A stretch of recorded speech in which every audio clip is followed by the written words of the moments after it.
வணக்கத்துடன் மே 18ஆம் தேதி அந்த நாள் வந்தாலே உடனடியாக தேசிய தலைவரை மையப்படுத்திய ஒரு செய்திகள் பரவலாக பேசப்படுவதுண்டு.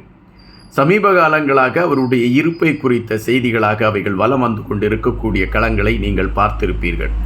ஐயா பல நெடுமாறன் அவர்கள் தன்னுடைய செய்தியாளர் சந்திப்பில் அவர் குறிப்பிட்ட ஒரு விடயம் பல அதிர்வலைகளை ஏற்படுத்தியது. விரைவில் தேசிய தலைவருடைய இருப்பு வெளியே தெரிவதற்கான ஒரு களம் அமையும் என்ற கருத்தை மையப்படுத்தி ஐயா பல நெடுமாறன் அவர்கள் வைத்த கருத்து பல அதிர்வலைகளை ஏற்படுத்தியது.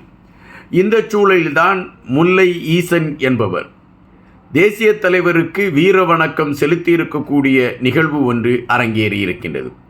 தேசிய தலைவர் வீரகாவியம் அடைந்து விட்டார் என்பதை மையப்படுத்தி முல்லை ஈசன் அவர்கள் நடத்தி இருக்கக்கூடிய இந்த வீர வணக்கம் நிகழ்வுக்கு கடும் கண்டனத்தை தெரிவித்திருக்கின்றார் கந்தசாமி இன்பராசா அவர்கள்.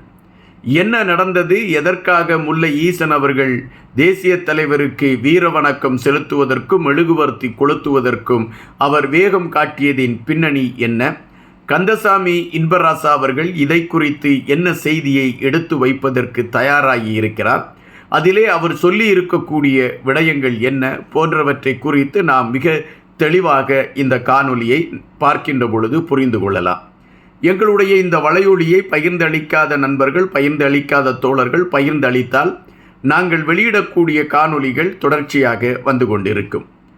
இயக்கத்தில் இருந்து ஒரு போராளியாக அல்லது இயக்கத்தில் தன்னை ஒரு முதன்மையான தளத்தில் வைத்து போராடி கொண்டிருந்த இன்பராசா அவர்கள் அதன் பின்பு அந்த 2009ஆம் ஆண்டு இறுதிக்கட்ட போர் முடிவுற்ற பின்பு அரசின் சார்பில் கைது செய்யப்பட்டு புனரமைக்கப்பட்டவர்கள் என்கின்ற அடிப்படையில் விடுதலையாகி இன்று அரசியல் ரீதியான ஒரு கட்சியை நடத்தி கொண்டு முன்னாள் இயக்கத்தை சார்ந்தவர்களுக்கு அவர்களுக்கு தேவையான விடயங்களை செய்வதற்கான களத்தை எடுத்துக்கொண்டு பயணிக்கின்றார். ஒவ்வொரு நேரமும் அவர் இது சார்ந்த பல கருத்துக்களை பதிவிட்டு கொண்டு இருப்பது வாடிக்கை. இந்த சூழலில்தான் இன்பராசா அவர்கள் இன்றும் ஒரு அழுத்தமான பதிவை அவர் பதிவிட்டிருக்கின்றார். அந்த பதிவு எதனை மையப்படுத்தியது என்றால், முல்லை ஈசன் என்கின்றவர் தேசிய தலைவருக்கு வீர வணக்கம் செலுத்தியிருக்கின்றார். அதாவது தேசிய தலைவர் உயிரோடு இல்லை, எனவே அவருக்கு செலுத்தக்கூடிய அந்த இறுதி சார்ந்த விடயங்களை நான் செலுத்துகிறேன் என்கின்ற அடிப்படையில்தான் முல்லை ஈசன் அவர்கள் இப்படி ஒரு நிகழ்வை நடத்தியிருக்கின்றார். இந்த நிகழ்வில் ஒரு சிலர் கலந்திருக்கிறார்கள் என்கின்ற செய்தியும் அது சார்ந்த புகைப்படத்தையும் கந்தசாமி இன்பராசா அவர்கள் நம்மளுடைய அந்த வலையொலியை பார்க்கின்ற பொழுது அதை அவர் காட்டிக்கொண்டு அதற்கான விளக்கத்தை கொடுத்திருக்கின்றார். அப்படி கொடுத்திருக்கக்கூடிய கந்தசாமி இன்பராசா அவர்கள் முல்லை ஈசன் அவர்களை கடுமையாக சாடியிருக்கின்றார். அந்த சாடி இருக்கக்கூடிய விடயத்திற்கு அவர் கொடுத்திருக்கக்கூடிய ஒரு அங்கீகாரம் என்னவென்றால், தேசிய தலைவர் இல்லை என்கின்ற விடயத்தை இந்திய அரசாங்கமோ இலங்கை அரசாங்கமோ இதுவரை உறுதிபட எடுத்து வைக்கவில்லை, அல்லது அதற்கான எந்த தெளிவான ஆதாரத்தையும் இரு நாடுகளும் இதுவரை முன்வைக்கவில்லை. ஒருவேளை தேசிய தலைவர் இல்லை என்றால் இருக்கிறார் என்று சொல்லக்கூடியவர்கள் மீது சட்டம் ரீதியான நடவடிக்கைகளை எடுப்பதற்கு இலங்கை அரசாங்கம் முயற்சி எடுக்கும். காலாகாலமாக இதைத்தான் அவர்கள் செய்து கொண்டிருக்கின்றார்கள். ஆனால் இந்த முறை அவர்கள் அமைதி காப்பதின் பின்னணி என்ன என்கின்ற கேள்விகளும் வருகின்றன. எனவே தேசிய தலைவருடைய இருப்பை மையப்படுத்திய விடயங்களை தெரியாதவர்கள் அல்லது அது சார்ந்த கருத்துக்களை அறிந்து கொள்ளாதவர்கள் அவருக்கு வீர வணக்கம் செலுத்துவதும் அவருக்கு மெழுகுவர்த்தி கொளுத்துவதுமாக ஒரு களங்களை உருவாக்கி கொண்டு இருக்கின்றார்கள். நம்மை பொறுத்த மட்டில் நாம் எடுத்து வைக்கக்கூடிய கருத்துகள் இது ஒன்றுதான். எங்களை பொறுத்த மட்டில் ஒரு தெளிவான ஆதாரத்தோடு தேசிய தலைவர் இல்லை என்பதை அறிவித்து விட்டால் அதனை நாங்கள் ஏற்றுக்கொள்வதற்கு தயாராக இருக்கின்றோம். கடைசி நிமிடத்தில் அந்த இறுதி நாள் அந்த போர் நடைபெற்று கொண்டிருந்த அந்த காலகட்டத்தில் களத்தில் நின்று போராடியவர்களில் நாங்களும் ஒருவர்.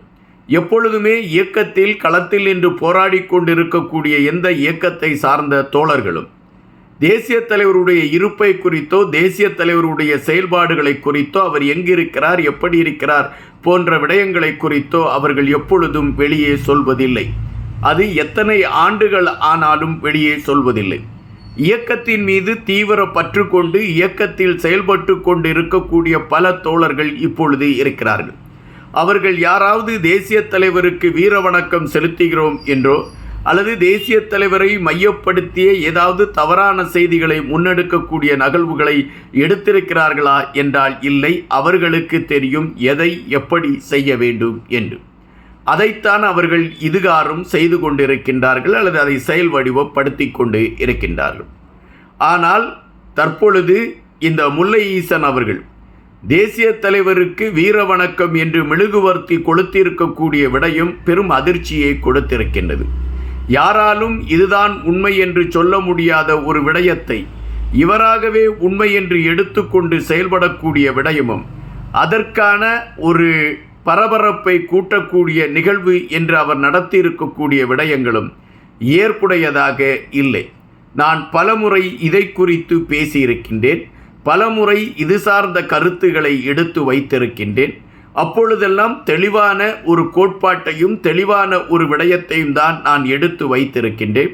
எனவே தேசிய தலைவர் என்ன, எப்படி, எங்கே என்கின்ற விடயங்களுக்கான ஒரு முடிவு தெரியாத பட்சத்தில் இதுபோன்ற விடயங்களை செய்வது, அவருக்கு மெழுகுவர்த்தி கொளுத்துவது போன்ற விடயங்கள் ஏற்றுக்கொள்ள முடியாதது. அதை எச்சூழலிலும் அங்கீகரிக்க முடியாதது. எனவே முல்லை ஈசன் அவர்கள் இதுபோன்ற செயல்களை தொடர்ச்சியாக செய்து கொண்டிருந்தால் அதற்கான அவர் பதிலை சந்திக்க வேண்டியது இருக்கும் என்று கந்தசாமி இன்பராசா அவர்கள் குறிப்பிட்டிருக்கின்றார்.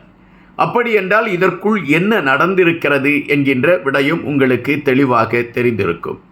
தேசிய தலைவர் இல்லை என்பதை பறைசாற்றுவதற்கான முயற்சிகளை கையில் எடுத்துக்கொண்டு அதை மக்கள் மன்றத்தில் எப்படியாவது கொண்டு போய் சேர்த்துவிட வேண்டும் என்கின்ற எண்ணத்தோடு அதற்கான களங்களை நகர்த்தி கொண்டு இருக்கக்கூடிய ஒரு சிலர் தொடர்ச்சியாக இதுபோன்ற செய்திகளை பரப்பிக் கொண்டு இருக்கிறார்கள் என்பதுதான் நிஜம். இறுதி நிலை அந்த சூழலில் களத்தில் நின்றவர்கள் நாங்கள். எங்களுக்கு தெரியும் அங்கு என்ன நடந்தது, என்ன விடயங்கள் அங்கு நடப்பதற்கான களங்கள் அமைந்தது போன்ற விடயங்கள் எங்களுக்கு தெரியும். இதில் முல்லை ஈசன் போன்றவர்களுக்கு இவைகளை குறித்து தெரியுமா என்று தெரியாது. ஆனால் தவறான பதிவுகளை அவர் வைத்து கொண்டு இருக்கிறார் என்பதுதான் நிஜம் என்று கந்தசாமி இன்பராசா அவர்கள் ஒரு புதிய செய்தியை குறிப்பிட்டிருக்கின்றார். நான் முதலில் குறிப்பிட்டது போலதான் மே 18 வருகின்ற பொழுதெல்லாம் தேசிய தலைவரை மையப்படுத்திய செய்திகள் ஒரு பரபரப்பு தளத்தை நோக்கி முன்னேறுவது வாடிக்கையான ஒன்று. ஏறக்குறைய இப்பொழுதும் அதுபோன்ற ஒரு செய்தி பரபரப்பை தான் கொண்டு வந்து நிறுத்தப்பட்டிருக்கிறது என்பதுதான் நிஜம். கந்தசாமி இன்பராசா அவர்கள் எடுத்து வைக்கக்கூடிய கருத்துகளுக்கு, அவர் காட்டியிருக்கக்கூடிய கோபங்களுக்கு முல்லை ஈசன் அவர்கள்தான் பதில் சொல்ல வேண்டும். ஆயினும் தற்பொழுது உள்ள சூழலில் பெரும் குழப்பத்தோடு பயணிக்கிறது ஒரு சில விடயங்கள். அந்த விடயங்களில் கந்தசாமி இன்பராசா அவர்கள் குறிப்பிட்டிருக்கக்கூடிய தேசிய தலைவரை மையப்படுத்திய விடயமும் ஒன்று என்பதுதான் நிஜம்.